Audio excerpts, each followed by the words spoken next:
సంవత్సరానికి 2 కోట్ల ఉద్యోగాలు ఇవ్వాల్సిన బీజేపీ పార్టీ ఆ మాట నిలబెట్టుకోలేకపోయింది.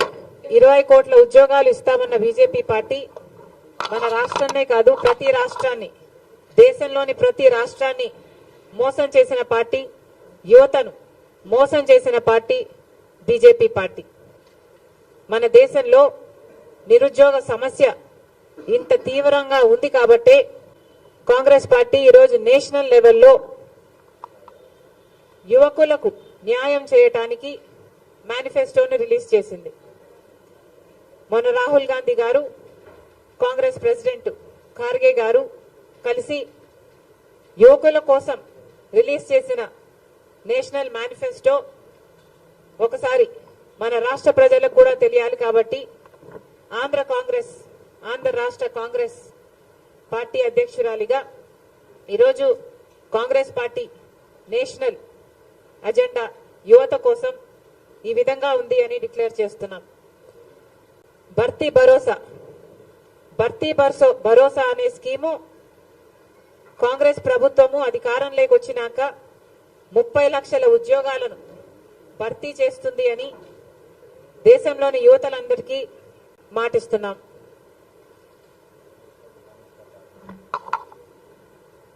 పక్కాగా మొదటి ఉద్యోగం ఇది ఎక్కడా లేని విధంగా అప్రెంటిస్షిప్ కి హక్కు కల్పిస్తూ 25 సంవత్సరాలు తక్కువ వయసున్న ప్రతి డిప్లొమా హోల్డర్ కి, డిగ్రీ హోల్డర్ కి, గ్రాడ్యుయేషన్, పోస్ట్ గ్రాడ్యుయేషన్ ఇలాంటి ప్రొఫెషనల్ కోర్సులు చేసిన వాళ్ళకి ప్రైవేట్ లేదా ప్రభుత్వ సంస్థల్లో ఏడాది పాటు వాళ్ళకి అప్రెంటిస్షిప్ ఇస్తూ వాళ్ళ స్కిల్ డెవలప్మెంట్ కోసం రూపొందించిన పథకం. దీని ద్వారా స్కిల్ డెవలప్మెంట్ కోసం అప్రెంటిస్షిప్ లో చేరిన ఈ యువకులకి సంవత్సరానికి ₹1,00,000 ఇచ్చేలా రూపొందించిన పథకం. పేపర్ లీకుల నుండి విముక్తి కలిగిస్తామని కాంగ్రెస్ పార్టీ మాటిస్తుంది. ఇటీవల చూసాం, ఉత్తరప్రదేశ్ లో అయితేనేమి, మొన్న పక్కన ఉన్న తెలంగాణలో అయితేనేమి పేపర్ లీకులు అయ్యి ఎంతమంది బిడ్డలు ఆత్మహత్యలు చేసుకున్నారో కూడా చూసాం.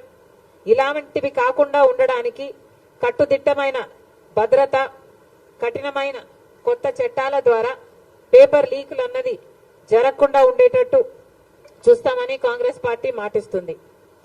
గిగ్ ఎకానమీలో సామాజిక భద్రత.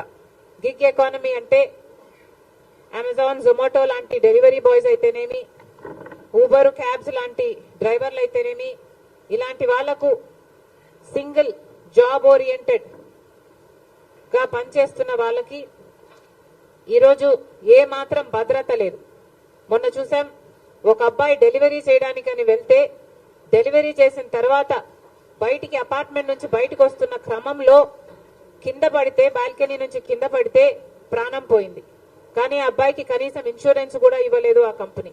ఇలాంటివి జరగకుండా ఉండడానికి గిగ్ ఎకానమీలో పనిచేస్తున్న బిడ్డలకు అందరికీ బెటర్ వర్కింగ్ కండిషన్స్ ఉండేలా, వాళ్లకు సోషల్ సెక్యూరిటీ కూడా ఉండేలా ఆ ప్లాట్ఫామ్స్ అన్ని కూడా బాధ్యత వహించి గిగ్ ఎకానమీలో పనిచేస్తున్న వాళ్ళకి తగినంత గౌరవం, తగినంత సెక్యూరిటీ ఇచ్చే విధంగా కొత్త చట్టాలు తీసుకొస్తామని కాంగ్రెస్ పార్టీ మాటిస్తుంది. యువ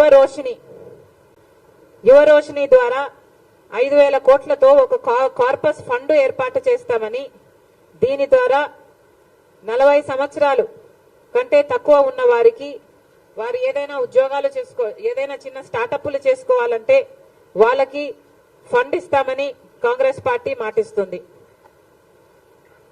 ఇవన్నీ కాంగ్రెస్ పార్టీ ఆలోచన చేసింది అంటే ఈరోజు రాహుల్ గాంధీ గారు పాదయాత్రలో, దిగ్విజయంగా జరుగుతున్న పాదయాత్రలో ఎంతో మంది యువకులు ఆయన దగ్గరికి వచ్చి ఈ సమస్యలు ఉన్నాయి, మేము ఈ సమస్యలు ఫేస్ చేస్తున్నాము, మమ్మల్ని పట్టించుకునే వాళ్ళు లేరు, ప్రభుత్వాలు ఉద్యోగాలు ఇవ్వటం లేదు, ప్రైవేట్ పరంగా ఏ ప్రభుత్వాలు కానీ ప్రోత్సాహాలు ఇవ్వటం లేదు, కార్పొరేషన్ల ద్వారా లోన్లు ఇవ్వటం లేదు, ఇలాంటి ఎన్నో సమస్యలు ఆయన ముందుకు వచ్చాయి కాబట్టి కాంగ్రెస్ పార్టీ ప్రత్యేకంగా రూపొందించిన మేనిఫెస్టో యువకులకు న్యాయం చేసే ఈ మేనిఫెస్టో. ప్రత్యేకంగా ఆంధ్ర రాష్ట్రంలో యువకులకైతే న్యాయం జరగటం లేదు. ప్రత్యేకంగా ఆంధ్ర రాష్ట్రంలో నిరుద్యోగ సమస్య అతిపెద్ద సమస్యగా మారింది. లక్షల మంది బిడ్డలు ఈరోజు ఉద్యోగాలు లేక చిన్న చిన్న ఉద్యోగాలు 8,000 రూపాయలకు 10,000 రూపాయలకు పనిచేసుకుంటున్న పరిస్థితి ఉంది ఈరోజు. ఎందుకు అని అడుగుతున్నాం. ప్రభుత్వాలు సమాధానం చెప్పాల్సిన అవసరం లేదా అని అడుగుతున్నాం. ఈరోజు కాంగ్రెస్ పార్టీ ప్రశ్నిస్తుంది ప్రభుత్వాన్ని. మీరు 2,30,000 ఉద్యోగాలను ప్రభుత్వ ఉద్యోగాలను భర్తీ చేస్తాము అని మాటిచ్చి మీ ఎన్నికల ప్రచారాల్లో మీరు మాటిచ్చి అధికారంలోకి వచ్చారు. 2,30,000 ఉద్యోగాలు ప్రభుత్వ శాఖల్లో ఖాళీగా ఉన్నాయి. చంద్రబాబు గారు, అప్పటి ముఖ్యమంత్రి చంద్రబాబు గారు వాటిని భర్తీ చేయలేదు. ఎందుకు చేయలేదు అని ప్రశ్నించారు. ఆ రోజుల్లో చంద్రబాబు గారు 23,000 టీచర్ ఉద్యోగాలు ఖాళీగా ఉంటే ఎందుకు 7,000నే భర్తీ చేస్తున్నారు, సిగ్గులేదా అని తిట్టిన మీరు అధికారంలోకి వచ్చిన తర్వాత మెగా డిఎస్సి వేసి అన్ని టీచర్ ఉద్యోగాలను భర్తీ చేస్తాం, 25,000 టీచర్ ఉద్యోగాలను భర్తీ చేస్తామన్న మీరు ఈరోజు ప్రభుత్వం ఏం చేస్తుంది అని జగన్మోహన్ రెడ్డి గారు రాష్ట్ర యువతకు సమాధానం చెప్పాల్సిన అవసరం ఉంది. 2,30,000 ఉద్యోగాలు ఆ రోజు ప్రభుత్వ శాఖల్లో ఖాళీగా ఉన్నాయి అన్నారు. ఏపీపీఎస్సీ ద్వారా వాటిని అన్నింటినీ భర్తీ చేస్తాము అన్నారు. 2,30,000 ఉద్యోగాలు ప్రభుత్వ శాఖల్లో భర్తీ చేస్తాము, ఖాళీగా ఉన్నాయని చెప్పిన మీరు ఎందుకు చేయలేదు అని అడుగుతున్నాం.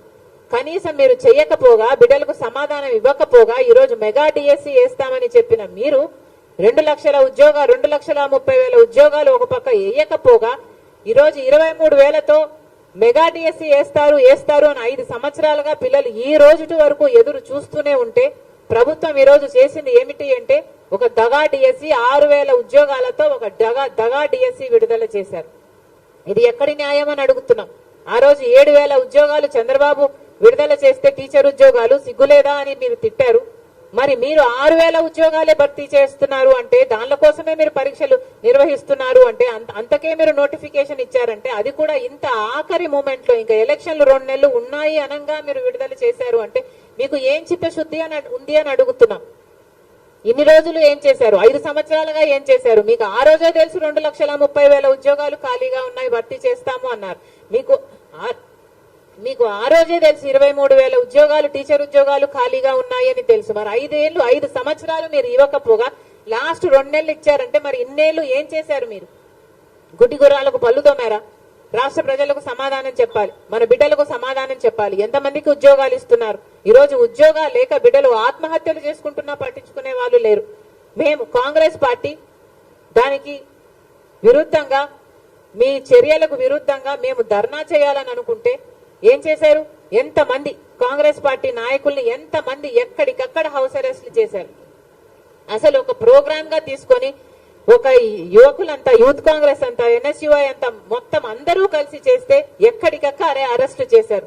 తీరా కాంగ్రెస్ పార్టీ అధ్యక్షురాలుగా నేను కూడా చెయ్యబోతే, తీరా నన్ను కూడా హౌస్ అరెస్ట్ చేయబోతే తప్పించుకొని వచ్చి ఆఫీస్లోనే, కాంగ్రెస్ పార్టీ ఆఫీస్ ఇదే బిల్డింగ్ లో రాత్రంతా గడపాల్సి వచ్చింది. పోలీసుల నుంచి తప్పించుకోవడం. మేమేమైనా టెర్రరిస్ట్లమా? మేమేమైనా క్రిమినల్స్మా? ఎందుకు చేస్తున్నారు ఇలా అని అడుగుతున్నాం. కనీసం ప్రజలకు, ప్రతిపక్షాలకు కనీసం నిరసన చేసే హక్కు కూడా లేదా? తీరా అంతా చేసి మమ్మల్ని మేము కాపాడుకొని నెక్స్ట్ రోజు ధర్నా చేస్తే మమ్మల్ని తీసుకెళ్లి ఈడ్చుకెళ్లి పోలీస్ స్టేషన్లలో పడేశారు. పోనీ దాంతోనైనా మీకేమైనా చలనం వచ్చిందా? ఉద్యోగాలు ఇచ్చారు అంటే ఏం చేశారు? పోలీసులు వాడుకుంటున్నారు, మీ అధికార దుర్వినియోగం చేస్తున్నారు తప్పితే అసలు మీకు బీజేపీ పార్టీకి ఏమిటి తేడా అని అడుగుతున్నాం. బీజేపీ పార్టీ వాళ్ళకి ఇష్టం లేని వాళ్ళ మీద, వాళ్ళ కోపం వచ్చిన వాళ్ళ మీద ఈడీని ప్రయోగిస్తుంది, ఇన్కమ్ ట్యాక్స్ ని ప్రయోగిస్తుంది. మీరు కూడా అంతే కదా, పోలీసులను ప్రయోగిస్తున్నారు. మరి మీరు బీజేపీ వారసులు అని మీరు అనిపించుకుంటున్నారు కదా, మీరు బీజేపీ వారసులు కాకపోతే మరి ఏమిటి? ఇది ఏం పద్ధతి అని అడుగుతున్నాం. బీజేపీ పార్టీ యువకులను మోసం చేసింది. 2 కోట్ల ఉద్యోగాలు సంవత్సరానికి ఇస్తామని చెప్పి ఇక్కడ జగనన్న గారు కూడా మన యువకుల్ని మోసం చేశారు. 2,30,000 ఉద్యోగాలు మన యువకులకు ఇస్తామని చెప్పి మరి మీకు బీజేపీ పార్టీకి ఏమిటి తేడా? మీరు ముమ్మాటికి బీజేపీ వారసులనే నిరూపించుకుంటున్నారని మళ్ళీ చెప్తున్నాం.